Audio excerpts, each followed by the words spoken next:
I don't know about you guys, but I would like to on Saturday, first up, when the Stormers play.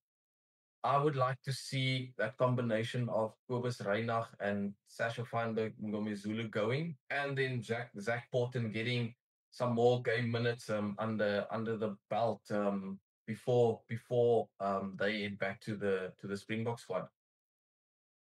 I think it's Kobus Reinach is a massive addition to the Stormers.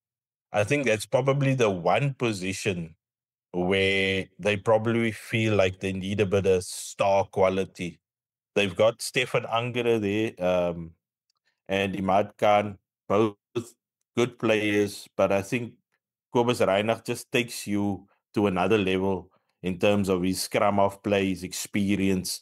He's now the starting Springbok number 9. It just elevates that team, and having him and Sasha there as a combination is going to be extremely dangerous. So imagine a backline now of Kobus Reinach, and you've got Sasha Feinberg and Ngomezulu at 10. You've got maybe Damien Willemse at 12, Warwick Galant at 15. There's playmakers galore there. Yeah. And, once they get going with their pack, how their pack is firing at the moment, woo, we could see some magic on Saturday. Can you send some of those guys to Durban, John? You have enough Springboks, mate. You have enough Springboks. They just not doing the thing. And that's the problem.